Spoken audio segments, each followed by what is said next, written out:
Hello everyone, मेरा नाम है रोनाल्ड और आप सबका मेरे इस यूट्यूब चैनल में बहुत बहुत स्वागत है।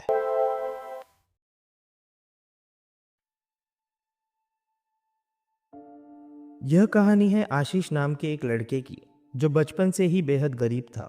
आशीष पढ़ाई के साथ साथ काम भी करता था। उसका न कोई दोस्त था, न समाज में कोई पहचान। लोग उससे और उसके परिवार से दूरी बना कर रखते थे। जब भी आशीष या उसके घर वाले किसी को फ़ोन करते तो ज़्यादातर लोग कॉल काट देते। लोग सोचते थे, पता नहीं क्यों फ़ोन कर रहे हैं, ज़रूर पैसे मांगने के लिए कॉल किया होगा। लेकिन किसी को नहीं पता था कि आशीष और उसके परिवार की इस हालत के पीछे 400 साल पुराना एक श्राप छुपा हुआ था। 400 साल पहले की कहानी, फ्लैशबैक। आज से 400 साल पहले एक राज्य था और उस राज्य का राजा बेहद क्रूर और निर्दयी था। वह अपनी प्रजा से अत्यधिक टैक्स वसूल करता था। जो टैक्स नहीं दे पाता उसे जेल में डाल दिया जाता और भयानक सजाएं दी जाती। प्रजा राजा के अत्याचार से त्रस्त थी। उसी समय पास के राज्य में एक साधु रहते थे। जब उन्हें इस राजा के बारे में पता चला तो वे राजा को चेतावनी देने पहुंचे। साधु ने कहा, राजन, अपनी प्रजा पर हो रहे अत्याचार तुरंत बंद कर दो, वरना तुम्हारी हालत भी उन्हीं जैसी हो जाएगी। यह सुनकर राजा को बहुत क्रोध आया। उसने साधु को कैद करवा दिया। अगले ही दिन राजा का एक सेवक घबराया हुआ दौड़ता हुआ आया और बोला, महाराज, रातों रात पूरा खजाना गायब हो गया है। राजा के होश उड़ गए। उसे साधु की चेतावनी याद आ गई। साधु को राजा के सामने लाया गया। राजा ने क्रोधित होकर कहा, बता, मेरा खजाना कहाँ है?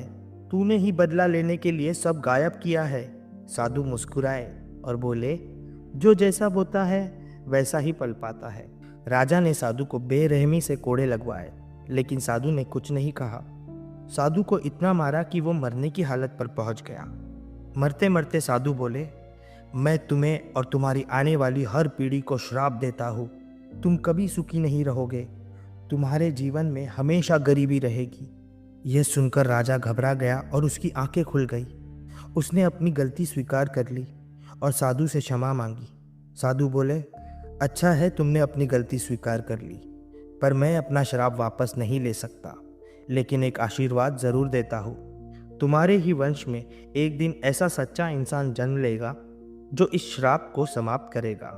और राजा का खजाना एक दूर दराज रहस्यमय जंगल में छुपा है, जहाँ आज तक कोई सामान्य इंसान पहुँच नहीं पाया है, जहाँ सिर्फ सच्चा इंसान ही पहुँच सकता है। इतना कहकर साधु अपना प्राण त्याग देता है। वर्तमान काल। आशीष एक इकोलॉजी का छात्र था। उसका सपना था फॉरेस्ट इकोलॉजिस्ट बनना। एक दिन उसे कॉलेज से अंतर्राष्ट्रीय अफ्रीका ट्रिप का मेल मिला। कॉलेज ने उसकी यात्रा स्पॉन्सर की क्योंकि आशीष कॉलेज का टॉपर था। छात्र को अमेज़न जैसे खतरनाक जंगल में इकोसिस्टम पर रिसर्च करनी थी। सभी स्टूडेंट्स अपने अपने टूल्स लेकर रिसर्च स्टार्ट करते हैं। तभी प्रोफेसर ने चेतावनी दी, सरकारी बॉर्डर के आगे मत जाना, वहाँ जानलेवा खतरे हैं।